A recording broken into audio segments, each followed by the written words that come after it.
10 hayop na ipinanganak na may 2 ulo. Ha? Meron kaya nito? At paano kaya ito nangyari? Alright, kamusta mga kaibigan? Welcome sa Arvin Polo TV.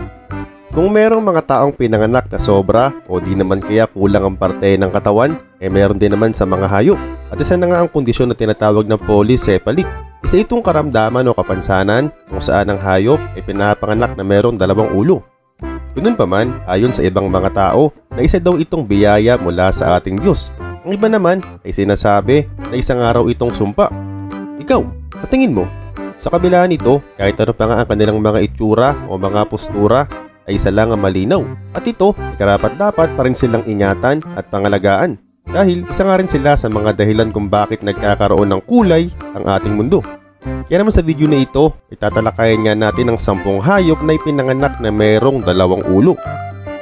Pero bago tayo magsimula, ay kung bago ka pa lang sa ating munting channel, ay huwag mo naman sanang kalimutang i-hit ang subscribe button. At sabayan mo na rin ang pagkalembang ng kampana nang sa ganun ay lagi kang updated kapag may bago kaming videong ina-upload.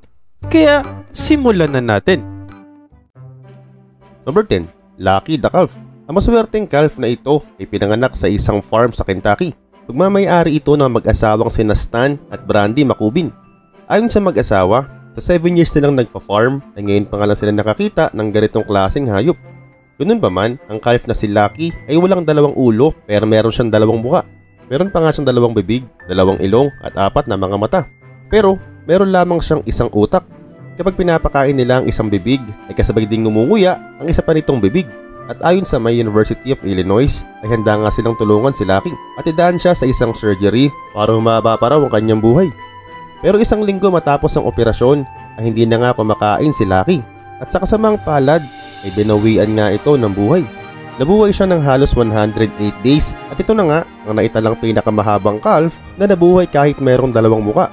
Meron din kasing ganitong kaso ng calf noon pero 40 days lamang itong nabuhay. Number 9. Squirt and Crush. Bibihirang makakita ng pagong na may 2 ulo. At kung meron man, sila'y maliliit na pagong lamang. At na makakita nga ang mga tao ng ganitong klaseng pagong, ay agad nila itong pinag-aralan. Mapapansin din na malakas ang pagong. Pero nakakalungkot dito ay deform ang kanyang shell. Dahilan para mahirapan siyang gumalaw-galaw.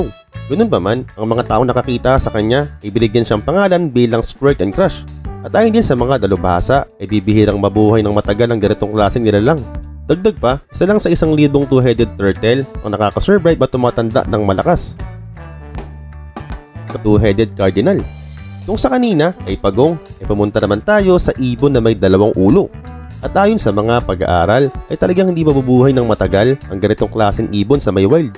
Pero ang makita nga ng mga tao, ang ibon na ito sa may Massachusetts ay talaga namang namangha silang lahat. At bukod sa meron nga itong 2 ulo, ay meron din pala itong 2 tuka. Nakita ng isang babae na sinusubukan lumipad ng ibon sa kanyang bakuran. At napansin niyang medyo kakaiba ang ibon, sinimulan niya nga itong imbestigahan. At matapos ng kanyang pag-iimbestiga, ay dumapo nga ito sa isang sanga. At ang kanyang tingnan, ay natansya niya na nasa pagitan lang ito ng 2 hanggang 3 weeks old. At dahil dito, nalaman nga ito ng media at in-interview yung babae patungkol sa ibon. At ayon nga sa babae, ay nakita niya na nga ang ibon na pinipilit lumipad pero hindi niya magawa. Dagdag pa ayon sa mga dalubhasa, sa estado ng ibon ay malabo itong mabuhay ng matagal at hindi pa nga daw ito makakalipad dahil may hina ang binti nito at hindi rin ito maiangat ng gusto ang pakpak niya. Number 7. The first of its kind. Kung sa mga nauna ay bumilib ka na, ay mas lalong bibilib ka dito. Noong 2017, merong isang mangingisda na nangingisda sa karagatan ng North Sea. At dito, may kakaibang creatures ang nakuha ng kanyang lambat. At ito, ang isda na may 2 ulo. Oo, isdang 2 ang ulo. Pero, nakakalungkot dito, ay wala na pala itong buhay nang mahuli ng lambat. Ganun pa man, mahigpit niyang pinagbabawal o humuli ng ganito. At dahil nga dito, binalik na nga lang ito ng mga isda sa karagatan. At base nga sa may litratong nakuha niya, ayon sa mga eksperto, ay sa itong baby two-headed arbor porpoise. At ayon pa nga kay Erwin Capaci, kawani ng National Museum of History, ay napakabibihirang makakita ng kambal na dolphin at kambal na balyena. Sa katunayan pa nga nito, ay siyang pa lang ang naitalang kaso ng two-headed fish sa buong mundo. Number 6. The Goat from Kazakhstan. Ngayon naman, ay tumungo naman tayo sa maliit na farm ng Kazakhstan, kung saan dito nga pinanganak ang isang malusog na baby goat o kambing. Healthy ang kambing Pero meron lamang siyang maliit na problema. At ito ay dalawa din ng kanyang muka. Pinanganak siyang may dalawang muka at iisa lamang ang ulo. At ang videong kuha sa kanya ay talaga namang naging viral. At hindi pa nga siya nakikitaan ng panghihina at makikita pa nga na napakabibo niya. Dumudede pa nga siya sa kanyang nanay at wala naman ditong nagiging problema. At bagamat maraming mga sabi-sabi na hindi tumatagal ang buhay ng hayop na may ganitong kondisyon, ay tila malaki ang tsansa ng kambing na ito na mabuhay ng matagal dahil nga malakas ang kanyang pangangatawan. Pero sabi nga ng iba ay wala talagang happy ending. Ito'y dahil ang nanay ng kambing ay hindi na nga siya pinapasuso dahil sa takot. At ang nangyayari pa nga na tumatakbo ang inahing kambing para hindi na nga siya makasuso sa kanya. Kaya naman dahil dito, pinagsama nga sila ng mga tao sa iisang kulungan. Dahilan para aksidenteng matapakan ng inahing kambing ang kanyang anak na may dalawang muka. Kawawa no?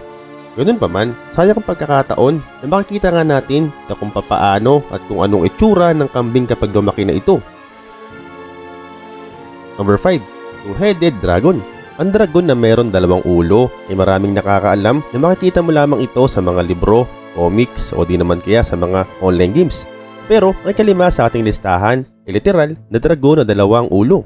Buhay ang dragon na ito at magmamay-ari nga ito ng isang lalaki na naitala sa Guinness World Record bilang taong pinakamaraming koleksyon ng mga hayop na may dalawang ulo. Matagal na nga siyang kolektor ng ganitong uri ng mga hayop. Pero ang pinakamaganda at pinakamasterpiece niyang koleksyon ay ang kanyang two-headed dragon. Number 4. More lambs. Ang mga lambs o tupa ay suking-suki na nga sila o madalas silang tinatamaan ng polycephalic. At sa mabilisang search lang sa Google ay makikita na palaging mga tupa ang nakakaranas ng ganitong uri ng kapansanan. Noong 2017 ay mayroon nga sinilang na two-headed lambs sa New South Wales. At ang sabi ng may-ari ng tupa ay nagtaka daw siya dahil mga paa ng tupa ang unang lumabas sa sinapupunan ng kanyang nanay. Kaya naman dahil dito, hinila nga ito ng may-ari. Dahilan para mabali ang mga binti nito. Pero matapos ang ilang araw ay mabilis naman nakarecover agad ng tupa.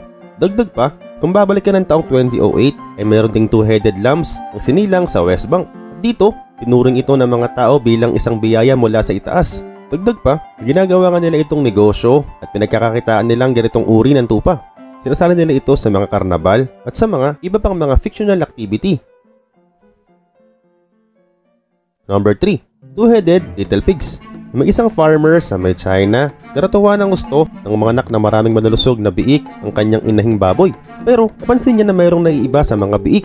At ito ang biik na may dalawang ulo. Sa katunayan, meron siyang dalawang muka na magkadikit sa iisang ulo. Meron pa nga itong dalawang bibig, dalawang nguso at tatlong mata. Naging sikat ang biik na ito sa maliit na nayo ng China. At ayon sa may-ari, 3 taon niyang inalagaan ang inahing baboy at hindi niya ito pinapakain ng kung ano-ano. Kaya naman, talaga namang nagulat siya ng mga anak ng two-headed piglet ang kanyang inahin. Binibili pa nga ito sa kanya ng $300 pero hindi niya ito pinagbili. Dahil dito, nalagaan na lang ito ng kanyang anak at ginawa nila itong pet. Number 2. Parent snake. Ang two-headed snake at oso ay talaga namang katatakutan mo kapag nakita mo ito sa may wild. Pero ikaw, sa tingin mo, meron ba talagang two-headed bear? At kung oo ang sagot mo, ay nagkakamali ka. Dahil simulat sa una ay wala pang naitatalang two-headed bear sa kasaysayan. Isa lang itong manipulate image na inedit para magmukhang totoo. At kung iniisip mo naman na tunay ang ahas may dalawang ulo, ay tama ka. Dahil marami na nga na mga naitala sa iba't ibang lugar na mayroon talagang ahas na may dalawang ulo. At ang ahas sa picture na ito ay isang two-headed albino melon snake. Number 1. Two-headed cat. Walang duda na ang mga pusang bahay ay kabilang sa mga cute na hayop na masarap alagaan. Kaya naman kadalasan, nilalaro nga ito ng mga tao at ginagawang mga pet sa bahay. Pero kapag nakita mo ito ay malulungkot ka sa dinadanas ng pusa. Pinanganak siya noong 2017 sa Eastern Cape sa South Africa. May pangalan siyang Betty at meron siyang dalawang muka. At dahil dito, hirap siyang makakain at makakilos ng maayos. At gaya ng sinabi ko kanina, napakabibihirang mabuhay ang matagal ng mga may ganitong klaseng karamdaman. Kaya naman sa huli, hindi na rin kinaya ni Betty dahilan para bawian na rin siya ng buhay.